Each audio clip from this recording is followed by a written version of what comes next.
اولاد تیار کیسی کی ہم نے؟ جو اولاد نمازی ہی نہیں ہے وہ کیا ایصال ثواب کرے گی؟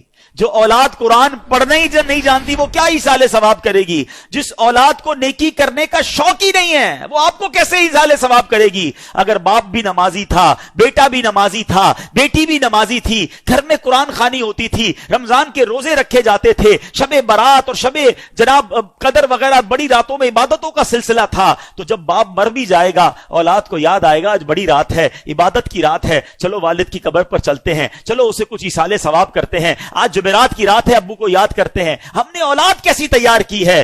یہ سوال بنتا ہے۔ پیارے آقا فرماتے ہیں کہ جو اپنے ماں باپ کی طرف سے حج کرے، ماں باپ کی طرف سے تو حج ادا ہو جائے گا، حج کرنے والے کو مزید 10 حج کا ثواب ملے گا۔ یعنی ہمارا بھی لاٹری ہے نا، ماں باپ کو تو ثواب ملے گا ہی ملے گا، ملٹی پلائی بائی ہو کر 10 ہمیں بھی ملے گا۔ اب اگر یہ حدیثیں پڑھی ہوں گی تو بچہ جب حج کرنے جائے گا تو ماں باپ یاد آئیں گے نا، کون نہ ماں باپ کو کون یاد کرے گا؟ ایک اور جگہ پیارے آقا فرماتے ہیں جب تم میں سے کوئی نفل خیرات کرنا چاہے نا، کبھی کبھی ہوتا ہے کسی مسجد میں پیسے ڈال رہے ہیں، کسی غریب کو دینا ہے، کسی کی مدد کرنی ہے، یہ ثواب تو ملے گا۔ آقا فرماتے ہیں اپنے ماں باپ کی طرف سے کرے۔ کیا خوبصورت شریعت ہے، کیا پیاری تعلیمات ہیں۔ صدقہ خیرات تو کرنا ہی ہے نا، کہ نیت کر لو یہ ماں باپ کی طرف سے ہے۔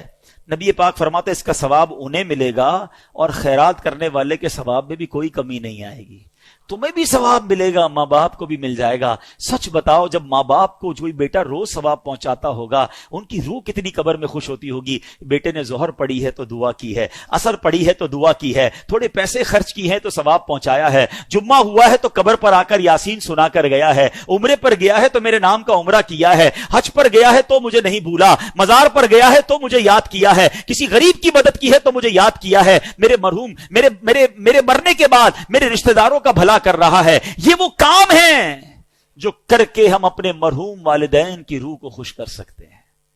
اور وہ بیٹا جو نماز نہ پڑھتا ہو، وہ بیٹا جو لوگوں کے ماں باپ کو گالیاں دیتا ہو، لوگ اس کی وجہ سے اس کے ماں باپ کو گالی دیتے ہوں، بتاؤ ان کے ماں باپ کی روح کتنی ان سے ناراض ہوگی۔